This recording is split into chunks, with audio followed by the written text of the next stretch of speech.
that unless it hits you home,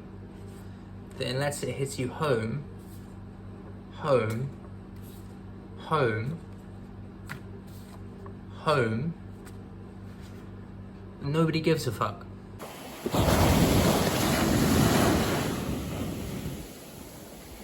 Okay. I am not camera ready, as you can see by my face. Just to clarify, I cut myself shaving. It is not some weird monstrosity or some weird Resident Evil like infection caused by the oil leak. That'd be cool though, wouldn't it? That's why people watch my videos. They're like, but I'm gonna get into this because I try and keep a low profile, which is odd for somebody whose social life is social media. Job. That didn't work out.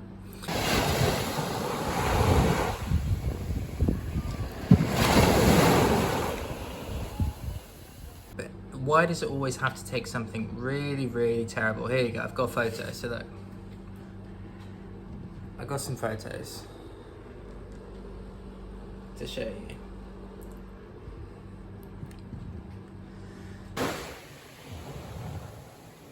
What's the rule? 5-second rule.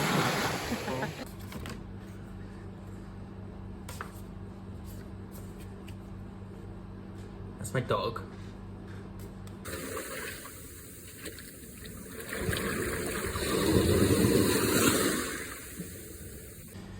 This is turning into a bit of a nostalgia fest, but I will talk about the oil spill.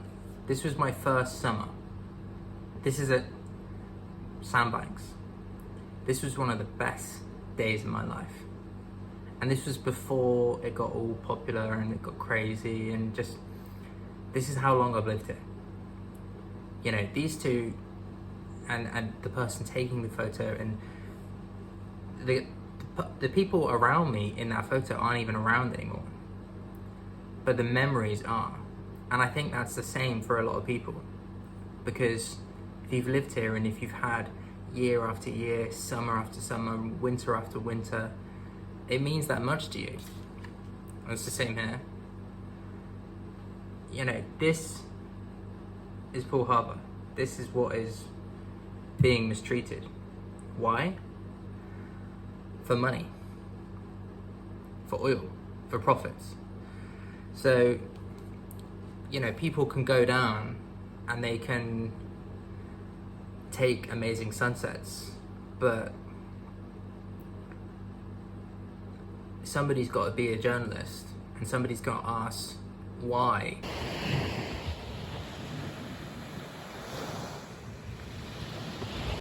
This is what bothers me about journalism today.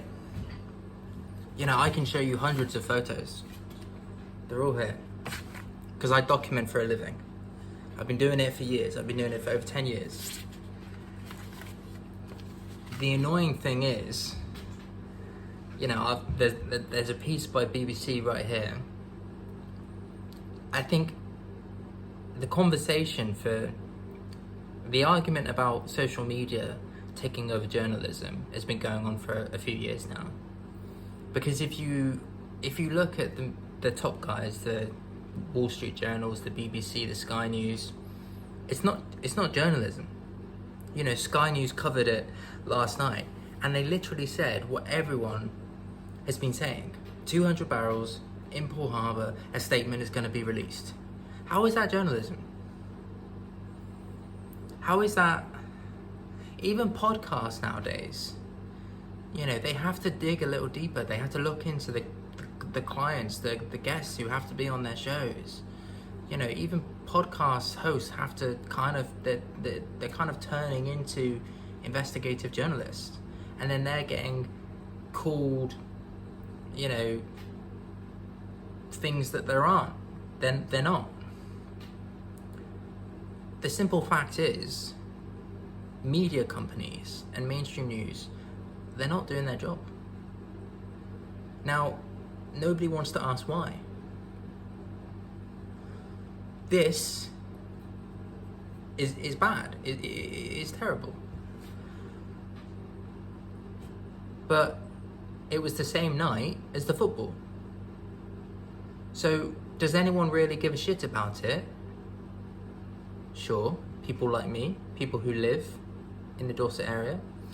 The town, I put on my Instagram posts, the atmosphere in town this morning, in and around the Bournemouth area, people generally very angry. You know, there were things up outside shops, and people were, you know, talking about it and trying to, it's going to go on for a while, I think. But generally around the UK, I think this is the problem. Unless it's a major thing, and unless it's your local area, nobody gives a fuck. Because we live so confined to our phones, to our screens, to our TV, that, oh, we'll just watch football tonight. We'll just watch Netflix tonight.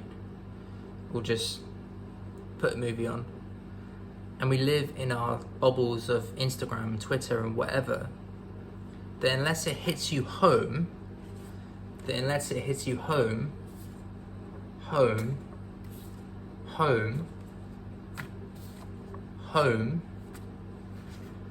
nobody gives a fuck. And that message goes out to the council and to everyone whose responsibility it is to do something about it. Then why would you give a fuck? You know, that's my water right there. I'm filming in my kitchen. This is my house. I live centre of Bournemouth town. I've just gone and bought 6 bottles of water because I haven't drank from that water in 6 months. Because there's a problem with Bournemouth water. But they refuse to fix it. And I have no doubt that it's linked to whatever the fuck they're doing in this area. I don't know, because there's not enough information. And if I really want to continue pursuing it, then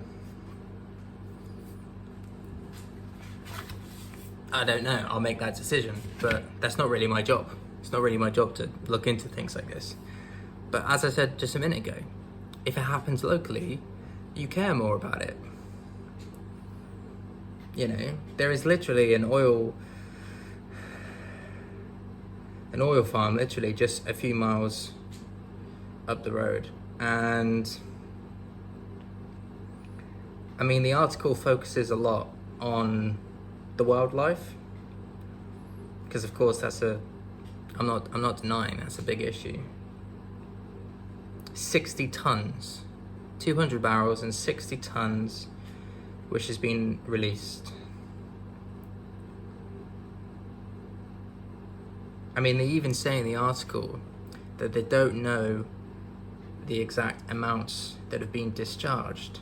See, the funny thing about water, and this is why water is so, if I was to invest in something which I thought about doing a few years ago, it would have been water. Because money's irrelevant nowadays. Anyone can earn money. You've got crypto, you've got digital currency. It's so ancient.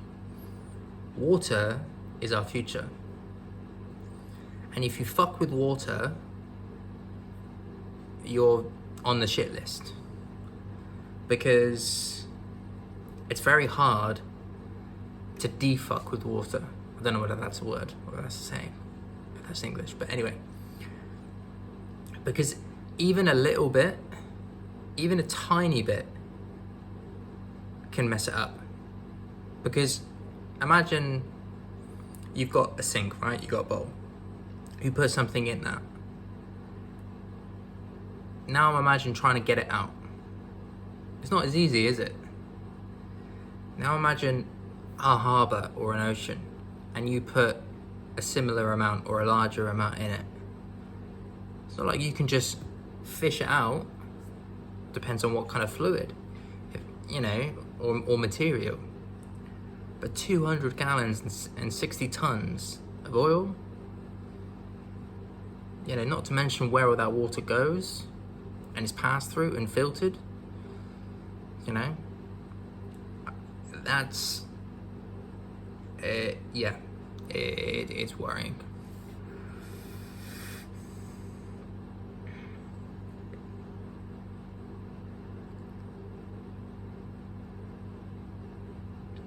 apparently the oil farmer said there's no risk of further leakage, and the pipeline is being shut down. So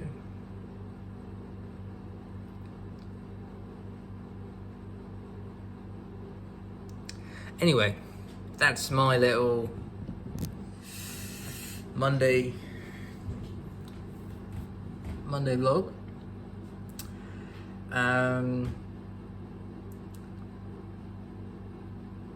Shout out to Steve Harding, by the way, the boat owner, who was the first to react. Good stuff. And I think everyone in and around Dorset feels the same way, that even this article by the BBC, the statements by the council, it's not enough, and I think people want clarity, you know. People want context. So that's all I would say.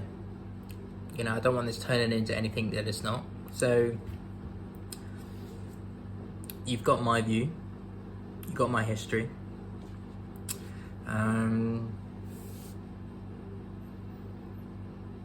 You know, if any more information comes, then we'll do another video about it. But I've got work to do, so peace out. And I'm sure you'll see in the edit of this lots and lots of footage and videos and clips of the area around it, and that's what makes it so sad. The sad thing is, I've lived here over 10 years now, and what makes this place great is this, you know, and I'll edit that in with the, you know, the ocean, the beach, the environment. You know, I think 2 summers ago we had 500,000 people come to the beach on one day. This is a real fuck up. And I can't just be one vlogger thinking it. This is a big town with a lot of people who come here. Yeah, this is... Anyway. Peace out, and have a good week.